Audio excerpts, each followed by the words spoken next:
This podcast is brought to you by True Resources, connecting talented people with the best mining employers in the Australian market. For more information, head to trueresources.com.au.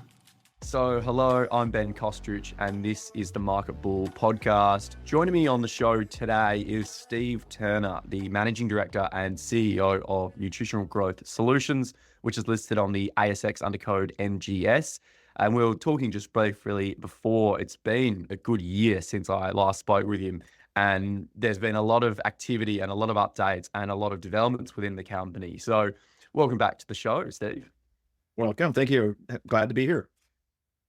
If we revisit a little bit for listeners that are unfamiliar with what Nutritional Growth Solutions, if you bump into someone in the elevator and you're trying to explain it in that sort of elevator pitch, if the cliche can be used, how do you describe what NGS stands for and does? Well, my elevator pitch or 30-second pitch is Nutritional Growth Solutions is a children's focused nutritional company that emanated from the medical community, creating nutritional growth shake mixes specifically to help kids grow and thrive. And that's really where we are and what we are as a brand. We are a science and evidence-based company that grew out of the need to create a product for medical treatment of children that were failure to thrive, short stature, having challenges with growth and development that didn't qualify for hormone therapy.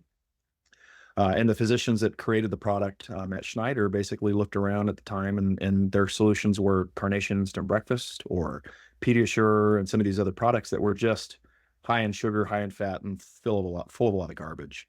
The ones that had at least some reasonable nutrition in them, even with all the added sugars and such, were basically meals in a bottle, which is not exactly what the clinicians needed. So they basically set out on a journey, did a lot of research, a lot of animal work, tons of clinical work, culminating in the product that became what we sell as Grow Daily. And at the end of the day, that's the brand that basically formed the catalyst of creating the business. And so the company was founded or created by licensing initially that formulation to GSK back in the day. And they used that funding event specifically for access to that formulation for India to create Nutritional Growth Solutions. And so the medical founders and the host of individuals that were involved in creating the product created NGS. Fast forward to where we're at today, and we haven't really lost sight on those core values. Those are the values that drive my team. And my team is 100% focused in and around trying to find creative ways to get quality nutrition in the hands of kids, because life is busy, and we are all about basically filling the gaps and providing the necessary macros and micros that kids need in order to be the best versions of themselves. And so that's the company. And that's the long extended version of the pitch, but that's really sort of how we identify both as ourselves and what the brand is.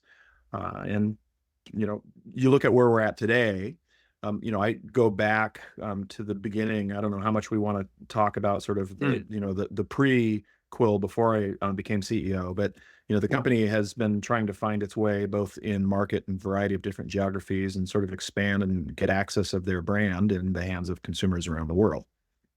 And I was originally brought in to run just the US division, and they didn't have anybody at the time that really had the brand experience, the company and sort of consumer building experience. And that's really what my background is. And so I was brought in to sort of basically help take the US to the next level, because at the time it was still fairly small, reasonably successful, but definitely needed some help. And so, I spent the first year with the company just sort of cleaning up the team, really challenging the positioning and identity of the brand in order to make sure that we could tap into the consumer and tie into emotion to be able to then drive interest and demand, and sort of also get it ready for retail, because in North America, the majority of volume, the majority of sales are still done even in this day in a brick and mortar store. 30% of everything sold in the country goes through a Walmart, which is a scary number. You have roughly 7 large national retailers that account for the vast majority of all volume of CPG, health and wellness, health and beauty and cosmetic, and durable goods consumed in North America. And only about 25-30% of that is done online through markets like Amazon, through markets like Shopify, or direct to consumer efforts. And when you really look at the overall sales dynamic, as large as Amazon is, because it's a big company, they are a exponentially smaller component to the total volume of sales that most brick and mortar stores generate, especially a Walmart. And so it's still important to be present, to be visual in front of the US consumer. We're still very tactile, especially for a nutritional product that you're putting into your children. You want to make sure it's the real deal, that it's real. And if it's not physically present in a store, it's hard to be relevant. It's also hard to be able to confidently convince the caregiver that that's an ethical product that they're willing to try to put into their kids, because, you know, we elevate our children and our pets beyond our own needs in many cases. And so that's important. So it was important for us to sort of start the journey to get into retail, and it's a long play. And that's the challenge. And so the goal is positioning. The goal is to find ways where we could be channel specific depending on which retail channels we wanted to focus on, understanding our competitive frame, making sure that we knew where the consumer was, who she is as an individual, and what we needed to do in order to basically tap into that consumer so that we can get engagement. And it's a journey. And so typically the plan that I would have approached with would be start with a small regional or semi-regional chain, work with some natural products distributors, start getting some placement on shelf. Even though that's super expensive, that's typically where you would start as an emerging brand. And then as you demonstrate to the rest of the market that you are real and relevant, then you start generating success stories through sales, and then you grow into bigger and bigger until you get to the national chains. Well, what had happened with us was serendipitous. It was luck, timing, and just network effect. I'd come on board, been in the industry for several decades.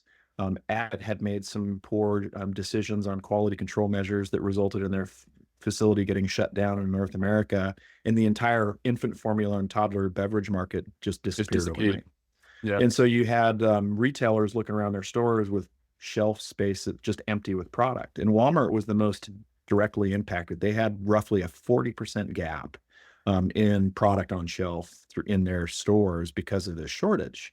And so I had a savvy merchant reach out to me that was willing to give a shot to sort of test, could I take a premium children's centric nutritional product and put it into the same marketplace that's very value and price driven, and will it work? Because at least I've got empty shelves. I could, start doing some tests with brands.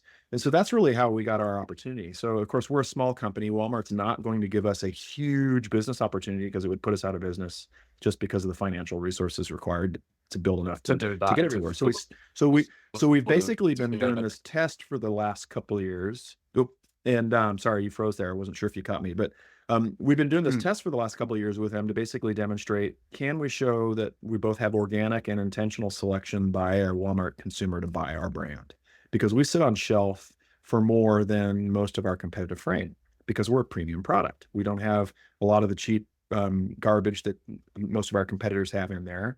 We have anywhere from 2 to 3 times the protein content, and of course, the high quality types of protein. So again, it's a little bit more expensive product per serving than the rest of the items on the shelf. But what we've demonstrated year over year, and getting the planograms renewed year over year, is important. Consumers do actually gravitate to our product, and I think nutrition, especially in a children's nutritional product, is key.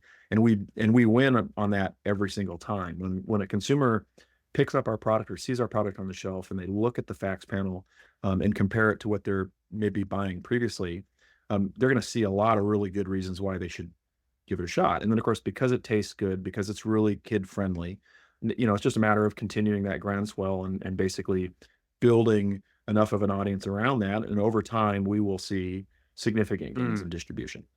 So, we've had our planogram now renewed twice. We have a merchant that's on the desk that is really engaged with us and is working with us on a variety of different promotional vehicles. And I fully expect to see continued growth within Walmart. we were invited to Open Call, which is a fairly limited invitation-only event that they do specifically to cultivate and foster U.S. brands that are manufactured, sourced, and made in the U.S. And so having a brand that we're actually able to do that, all of our product for the North American market's made in Utah, and we operate out of San Diego, California. So we're an American brand in the eyes of Walmart. And so they provided us an opportunity to basically have education, exposure, as well as pitch ideas on products to the merchant team. That resulted in us creating and launching our first digestive product that we introduced last year at Walmart. We were just invited back again. So I was just in Bentonville last month at the event. And again, it's a 2-day event, a lot of opportunity. And we sat down, we had 2 good merchant meetings with 2 distinct merchants and on yet another item that we don't have in distribution at Walmart. So again, I fully expect that Walmart wouldn't be providing these types of resources if they truly weren't interested in our brand. And so the goal is continue to be there, be present, show that we have the ability to get items off shelf, support the velocity, continue to market and be savvy, learn what works, learn what doesn't work, and do it quickly. Over time, we will see growth. It's just going to take time to get there. So the e-commerce business for us is important because it's our bread and butter. But the long-term play will always be future gains in distribution, whether that's new items with Walmart or more doors with Walmart, or getting into CVS, getting into Walgreens, getting into Target and be the other mass play in the US, getting into the club channel, whether it's Sam's Club or Costco, getting into the grocery space, which of course is the greenfield that we're working on now. So there's so much opportunity, and that's what we're working towards. We will eventually get to the point where our online business is 30%, maybe 40% of the pie, and our brick and mortar in-store business is the rest. And the difference will be I'll have a portfolio of several dozen items that I sell online, and I will have a portfolio of just 3, 4, maybe 5 items that I sell in a store. And those 3 or 4 or 5 items will generate more dollar revenue and volume than the entire portfolio will do online at Amazon or on Shopify. And so that's where we're headed.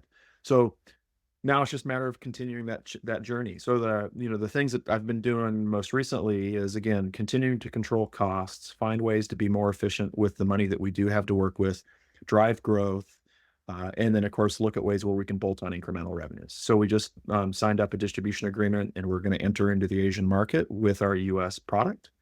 So it's a low risk play because it's coming off of my existing manufacturing lines. I do not have to nationalize it for the region. And it's done in the bonded exchange through an e-commerce cross-border model. And that's all serviced and supported right here out of LA, California. So again, it's a simple, easy way for me to bolt on incremental revenues. We just signed a license with Healthy Chef, which I'm really excited about, and we're going to launch in the first quarter of 2025. And we've selected the top items from a dollar and engagement and revenue standpoint, and pretty excited about what we can do with that, because once again, it's an incremental play that's a product specifically for the mom that we've been marketing to with our Healthy Heights brand. We have synergies in the naming. So I have Healthy Chef and Healthy Heights. And so they're both nutritional powders for health and wellness. And so again, it's an easy adjacency for us to sort of add on incremental revenues. And so we're going to continue to look at opportunities like that where we can add items, generate scale in a low risk way so that over time, in the very near future, we're going to generate more money than we burn. And that's the mission. So, the burn rate and getting to cash flow positive, I'd originally hoped to do earlier in the year, but obviously that didn't happen. We, very much cash constrained and been basically in survival mode until the most recent raise that we did this last July. And that's finally given me enough working capital where we can sort of turn that trajectory around, add slightly more incremental investment in marketing in order to then drive that base business and see the sales recover, which we are seeing. So the good news is we see a lot of excitement in the very near future. We expect to get to a point where we're break even on a run rate basis, and then get to a point where we've now got cash that we're generating that we can continue to reinvest into the machine and drive additional growth. And so I'm pretty excited about what next year brings for us, because that's the sort of inflection point as we turn the corner get into calendar 25, and continuing our mission of getting more and more distribution, getting more and more sales, and most importantly, generating more revenues. And one of the points that we were talking about before we started recording was the realization in 2023, when you became the MD and the CEO, was the refocusing or repositioning of the strategy and taking a different approach to get those sales and move away from, especially as you said, the US sort of side of it, where saying that you're a medical product doesn't really resonate with customers, to repositioning the brand that it is more about, we're here to support your child's development, your growth, and now tacking on the other products and I guess food sources that are coming along the lines. How has that sort of whole strategy been adopted and sort of configured over this past, 18 months? And in doing that, as you said, the strategy has been about growing and getting in more shop fronts and now expansion. But how have you been successful in adopting and shifting that? Because the whole real direction is changed.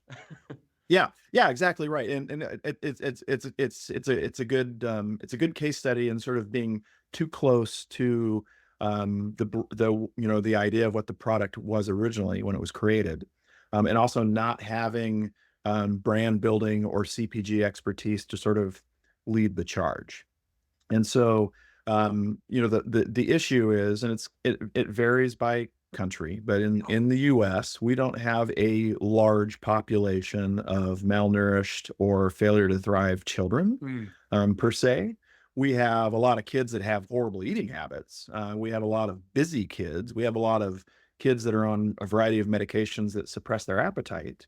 But we don't necessarily have your classic sort of failure to thrive. That's probably less than 3%, of the total population of kids, under the age of 10. And so the challenge that we had is that was the focus, because that's where the product came from and that's what it was designed for. The pivot, though, is that that doesn't sell because it limits you to basically being a medical food for special medical purposes. And then you're looking at solely operating like you're a prescription drug, and it's a costly endeavor to detail physicians and so on and so forth, and way beyond the capital that the company had to put to work. And so it was important to find a way where you could tap into emotion. And of course, the goal was, and we learned this by analyzing our customer service data, by analyzing the insights and feedback that we were getting from the consumers that we did have that loved the product, and recognizing pretty quickly as you analyze that information that the consumer wasn't somebody that was the shrimp in the class that wanted to become, the big guy in the class. That was part of it, but it was really more of a sort of providing a product that helped the child thrive and be the best version of themselves, which then led to better confidence, which then led to all these great things, right? And so that's really what the brand needed to tap into. So it was finding a way to position it in such a in front of a consumer to basically say, okay, I'm no longer going to try to tell you that your kid has something wrong and that this is a solution for something that you may or may not believe that they have a problem with. Yeah. Right. What we're going to do is going to say, you know what, we recognize that you're busy, and that's okay, because busy parents are still great parents. We recognize that you have concerns because you watch your kid just eat chicken nuggets or only eat Cheerios day in and day out. You got to wonder whether or not they're getting enough. You see their friends, maybe some of their friends are bigger than them, and you have concerns. So we are now a tool, and we were trying to position the brand to basically become a resource in this tool chest of life that caregivers need, and sort of become that anxiety eliminator, and be the gap filler that's fun, that the kids like to take, that they love to engage with, that helps provide the necessary building blocks they need in order to be happy, thriving kids. And what's happened over the last year and a half is, with the introduction of our preteen formulations, we've really started to tap in and unlock this large youth sports community that, again, these are children that aren't necessarily failure to thrive. They're just busy, active kids that need a lot of fuel. And then needing the nutrition. And there aren't many products available in the market for kids between ages 2 and age 16. Their only solution are buying adult products. And then, of course, trying to figure out, what do I take? Because I'm not an 18-year-old man, I'm a 10-year-old boy. And so, again, just being that solution, being a resource, tapping into the fact that we actually have a product that's fun to take, the kids like, sort of just fills the gaps and eliminates the concerns.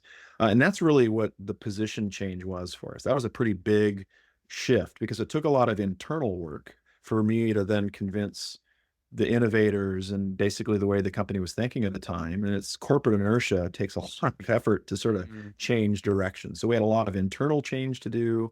Then we had a lot of packaging work that we had to sort of undo that had been done, and sort of find a way to basically reestablish some form of equity with the brand and build on that. And then, of course, also adding to the team people that had experience so that we could continue to grow and be as efficient as we could be being a small company.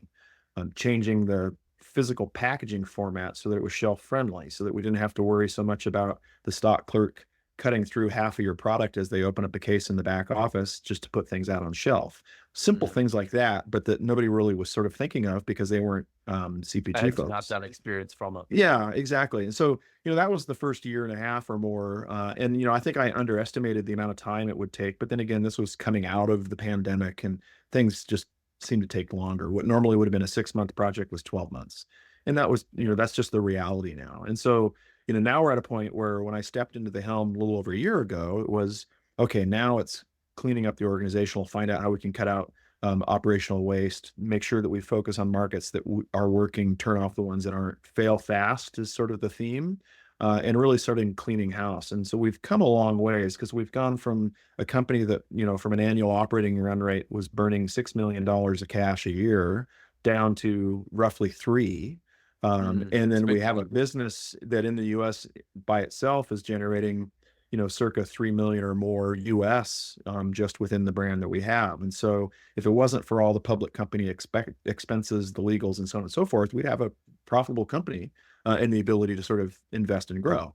But that's not our reality. So that's what we've been working on trying to correct and fix. And so now we're finally, with the investment that we put to work starting in August of this year, seeing sales return, being able to invest in inventory so that we have more suitable weeks of cover so that we can survive little disruptions in the supply chain, start tacking on other markets that are all incremental, low risk plays for us to basically build scale. So now it's all about scale, and that's the charge. So we're going to turn the corner, get to break even, cash flow positive in the near future, and then start growing by basically generating more sales. And we'll do that by growth within our existing portfolio, but also by adding things like Healthy Chef that we just added, by adding additional markets like Vietnam and China that we just signed up, and continuing to support the base business so that collectively we then have a business that's much larger, much healthier, and then of course gives us opportunities. And then of course the share price will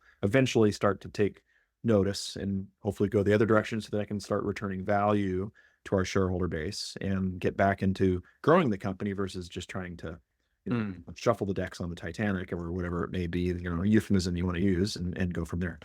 There's a few points I want to pull on there, but first and foremost, the curiosity I have is, again, the pandemic, shopping behaviors and patterns. Everyone had their assumptions that when we came out of this, that online would be really first and foremost the main sort of culprit of shopping, and that consumers' patterns will have been irreparably changed and set in their ways. And my curiosity is seeing, I was thinking assumption that people have actually enjoyed going back to the shops and going to their actual shops and purchasing from shelves, and then potentially then doing it online afterwards. But from your point of view of seeing how this has happened and coming out of this pandemic, where do you think or see consumer patterns and purchasing patterns have adopted or changed, or what is the current state of the consumer's mind with shopping like this?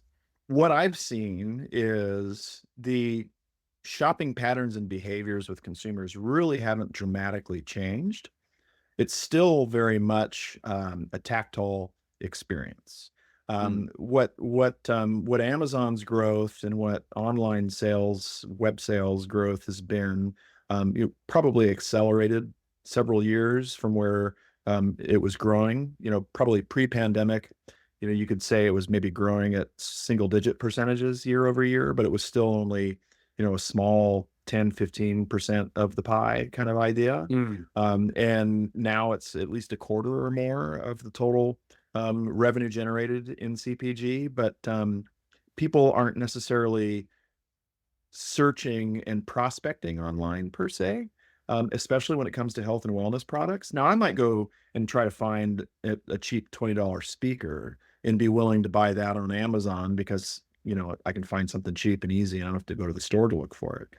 But when I buy dietary supplements or when I buy consumables or even clothing that fits me or looks good, I usually have already engaged with that item in store.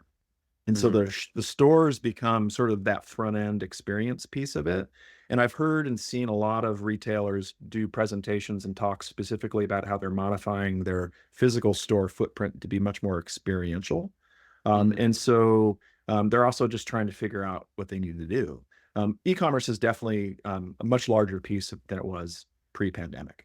But, I think people, myself included, discounted how much they enjoyed actually just getting out of their freaking house, right? And not having to wear a mask and worry about, oh my gosh, this, there's a super spreader event. Well, the human interaction element and just the whole exposure, bumping into your neighbor or whatever, and having a yarn at the shop. Yeah, exactly. And so again, the assortments have shifted, but they really haven't shifted dramatically. Some stores have changed their footprint, but the vast majority of the daily consumables, the grocery stores, the corner store, pharmacies and such, are really no different than they were pre-pandemic. They're just a lot more crowded because people are out in them and looking at things and engaging and such. And then you have large big box stores like Walmart that have sort of shifted their footprint. They have a little bit of fulfillment in the stores themselves, but that's really more a competitive tactic to compete with Amazon, because they use the store in and of itself as its own little mini distribution center because they have stores all over the country. And so, the idea though of walking into a big box store and getting your hair cut, getting a pizza and a cold beer, buying your groceries, getting your drugs, getting clothing, getting a shot in the arm, for your flu shot or whatever it may be, those aren't nearly as developed as everybody had thought they would be by now. We still sort of go to our various centers depending on what it is we're looking for. So grocery stores where we get our food and vegetables. We go to the drugstore to get our dietary supplements and things like that. Exactly. Yeah. And so those behaviors are still very much the case. And when you look at, reading through current news, I know the U.S. drug chains like Walgreens and CVS have been really struggling and having some challenges because they're learning they either expanded too quickly or added too many other non-pharmacy related items to be more than just a corner pharmacy. And now they're shrinking back, recognizing, I think in a lot of ways that we go to a Walgreens because we're getting our prescriptions or because we want to buy our health and beauty or our dietary supplements or maybe even get our flu shot in the arm. And that's about it. We're not going to a Walgreens to buy eggs, to buy vegetables, to buy groceries. And so you don't expect to get your butchery mates from so and their profitability is all out of whack because of these, evolutionary changes that they thought they needed to make that I think they're realizing now that need to go back. And so you're starting to see a little bit of contraction with the drug chains, getting back to the basics of what they were, moving away from some of the services and other things that were sort of non-core to the pharmacy model. And same thing you would see with grocery and mass and so on and so forth. And so, again, the behaviors are really no different. I think we certainly are now consuming more online, but we're not like the Asian markets that are 50-60% of the goods purchased online. We're just not there yet, at least in North America. And of course, what I've seen and heard and experienced even in Australia is sort of where the US was 15 years ago, right? So Amazon is really in its infancy in Australia, not nearly as developed as it is here. And so that will come in time as well, but it's all part of the baby stuff, the journey. Yeah. And the other point you mentioned was, again, the brand development, but the expanded ecosystem, and that path led to a Healthy Chef. And for those that are unfamiliar with that, it's an Australian brand, but talk to us about the strategy behind bringing that in and I guess bolstering it on to the range that the Nutritional Growth Solutions has, and what's your plan going forward to launch that into 2025 on shop fronts and where? Sure. So again, our NGS's biggest challenge is scale. And if I had the luxury of limitless funds and time, then it would just be a matter of build the scale on your own. So we're sort of at this build or buy type of idea. And what we learned, or what I hope we learned as a business, the previous attempts where we were trying to invest heavy in specific product manufacturing and so on and so forth for different export markets that didn't work, just did nothing other than burn cash. So it's important for us to find low risk, low hanging fruit, easy wins to basically bolt on incremental scale. And so Healthy Chef came about because that's a brand that's been around for nearly 18 years or more. That's very much both a lifestyle and product line that is very closely tied to Teresa Cutter, the innovator and the call it the founder and the celebrity behind the brand. But what is great about that brand is, there was some interest in trying to get into the US market just because of the size and scale and what that represents. But Paul and Teresa, I think, recognized that they didn't have the skill set to be able to execute on that, right? So luck and timing, network effect again, I got a chance to meet with them. And this goes back to the beginning of the year. And, we created a really great relationship in the sense that I love what she's created and I love the brand. And it's very similar in form and function to what we do with our brand, Healthy Heights. And aside from the naming convention being serendipitous, again, it's a product now that I can then offer to the mom that we've been marketing to specifically with Healthy Heights. And I can also replicate the product very easily in my existing manufacturing. It's just a matter of making sure we don't lose its identity. So Teresa and Paul come with that brand. They are very much going to be our brand ambassadors and important part of the mix. But it gives me, again, a simple, low risk way for me to bolt on scale because they're items that my team is familiar with. The marketing message is similar. And it's just a matter of making sure that we don't go too big too quick with the manufacturing and tying up in inventory. And so we're going to launch in 2025 online. We don't, we will eventually work it through the retail channel, and that will come as it does. But we should be able to bolt on a really nice business just based on what has been created in Australia, specifically and around what the brand represents.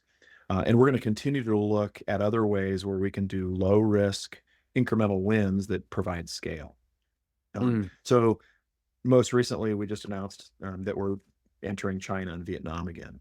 And we've been able to took the words out of my mouth. Two distributors. Two distributors came to us. And of course, again, because the time was right, but it's another opportunity where I now have two partners that we've entered into distribution agreements with that want to take my existing US product, the Healthy Heights brand as it sits, and actually capitalize on the demand and interest that they see in their markets in China and in Vietnam and in Hong Kong. And again, so it's another low risk way for me because I don't have to do any unique packaging. I don't have to do any of the customs clearance, import, marketing, lifting, and all the activities in that geography. I can continue to basically just work with my partner and give them the product and the incentives and resources for them to basically sell it, succeed, bring it to the market. And then I win because I have revenues and I have product that's already being made. And then my volumes go up, my prices go down, my margins improve. And it gives me, again, a simple incremental win where I now have additional scale in revenues in a very simple, low risk way. Now, over time, it may make sense to then look at, okay, how do we then regionalize in every one of these different geographies? Do we make the investments in registration, which in a lot of these countries takes years? So there's no need to do that now. We can basically get the brand in front of the consumers, leverage partners that understand the market. Then I'm not trying to understand the Chinese consumer because I have a partner that already understands it, that's doing the work. We help translate and communicate our marketing assets back and forth, but they're doing everything, right? And so of course my gross margins on the product aren't as huge as they could be if I was selling it here, but the net contribution at the end of the day is as attractive as my existing retail business. And so it's a nice way to once again bolt on scale in a low risk way. And so we'll continue to look at opportunities like that, whether it's other brands, and ironically, the last company that I was with before I came on board with NGS was PharmaCare, and I was in the Americas portfolio of Pharmacare, which is another Australian CPG company. And there's at that time, we were looking and exploring at US items that we were then bringing into the Australian market, sort of in the reverse. And so now here NGS has an opportunity where we're looking at low-hanging fruit, where we can look at an Australian brand that doesn't exist in the US market and help translate that and be successful, because that's what we do and what we know and what my background is. And so it's about finding some of these opportunities that make sense, where we can, again, create scale. Because if we can do it in a way that the risk is low, then the reward is high for us, because we are so close to that point where we go from burning cash to making cash. And then once we flip beyond that exchange, we can then continue to reinvest those profits back into the business and grow at a much faster rate. And so that's kind of the point that we're getting to this year, with our current trajectory. And I'm assuming, taking the words out of your mouth there, that is the priority going forward, is converting to cash flow positive to then continue the expansion. I know that's realistically been a goal that's talked about, but the realization of kicking in and some factors that happened last year and probably even into early this year sort of set that back. But going forward, what really can investors continue to expect or see coming from NGS leading into 2025 and onwards, as these new products are developed and the Walmart expansion continues, and new distribution partners and economies open up for you to target? What else, and what are some of the keys that you'd urge people to remember? Yeah, the key is we have to remember it's the retail play is the future, and that's the only way we will get to a physical scale big enough to support a valuation that we all want. And that's a long play. Retailers think in periods of 12 months is the smallest piece. And they plan, a year or more in advance of when they set the new modulars. And then they do these large chunks of business. And of course, only like to work with brands that they know will either trigger footfall and have the demand, or are these huge established giant brands that everybody knows. And so the long play, and just having the discipline and understanding that the long build over the next months and years is going to be continue to grow the physical brick and mortar presence in North America, and watch for news flow that talks about, have we renewed modulars, which is good, because if we've renewed a modular, that's another year of business opportunity we have at that with our trading partner.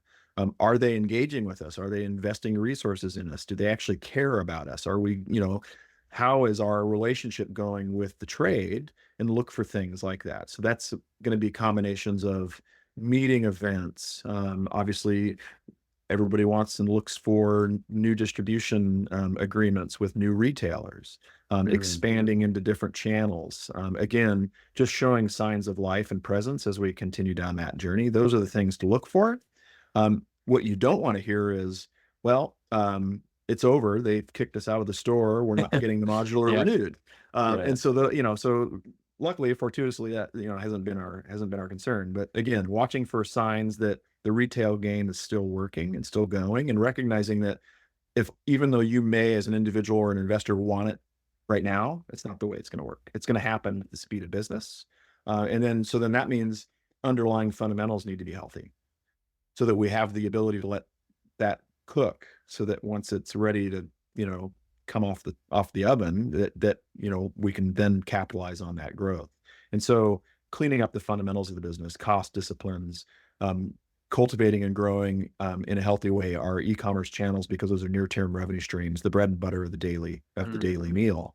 And so over time, fast forward a year, 2 years, 3 years down the road, the e-commerce piece still is important because it's bread and butter, but it's a much smaller part of what we're focused on. Strategy and pie. Yeah. And then again, making sure that we understand, most importantly, who our consumer is and how we engage with her as an individual. And so making sure the company is agile, is able to fail fast and continue to pivot quickly, not getting stuck in bureaucracy and being a big company, right? Small companies have that advantage. And so those are the types of news announcements that we should watch for. So that would be, are we present and active in industry events? Are we relevant, present in front of the eyes of the retail partners, right? Are we getting modulars renewed? Are we getting interest with buyers that are willing to invest significant resources to set us up as a vendor? And I know a lot of people have been hyper-focused when I hear occasional comments and mutterings from investors about CVS. And what's interesting to note is CVS invested in us, and we are actually set up as a vendor of record. And that in and of itself is a big feat, because that costs them real dollars in order to go through the whole setup process. So while we haven't kicked off the modular, we haven't quite found our spot specifically within the CVS stores, they were committed and interested enough to set us up as a vendor. So that is still a big accomplishment. So over time, we will then have future announcements of, okay, here's the modules we're going into, these are the products that we're launching, and this is when it's going to happen. So just having the patience to let that go, and understanding that retailers won't make investments like that if they don't intend to eventually work with you as a vendor, because it's just wasted money. And so look for future announcements where other retailers are interested in setting us up as a vendor. Whether it's a big retailer or a small retailer, those are all the sort of news pieces that we want to hear, and also recognizing that they come infrequently. So it's not going to be something that you can say, well, he said he was going to be in CVS by Friday. Well, now it's Friday and we're CVS. So just trying to be a little bit more understanding that it's a long play, and that's the goal. So then again, fundamentals are important, cost control is important, making sure that we grow our base business, if we can get that base business, which we are doing, to a point where it then sustains everything else. Now we have the luxury of picking and choosing where do we want to be, or where do we want to sort of force the equation quicker.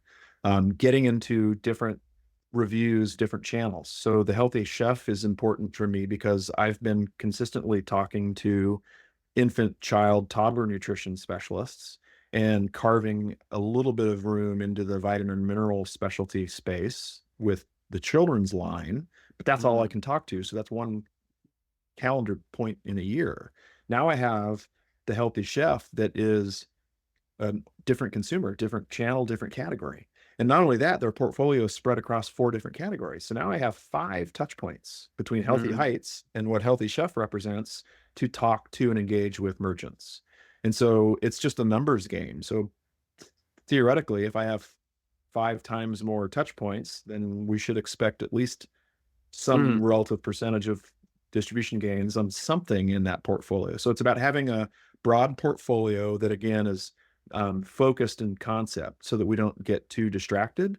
I don't want to be a house of brands that has bug killers and food products and dietary supplements. We're going to be a health and wellness based company, and having brands and products that are all sort of in the same general pool. And that's what Healthy Chef represents for us, and then we'll look at other opportunities along the way, which again, give us more bats at the ball, more steps at the plate, whatever the sport analogy you want to use to, to get there. But yeah, that's ultimately the goal.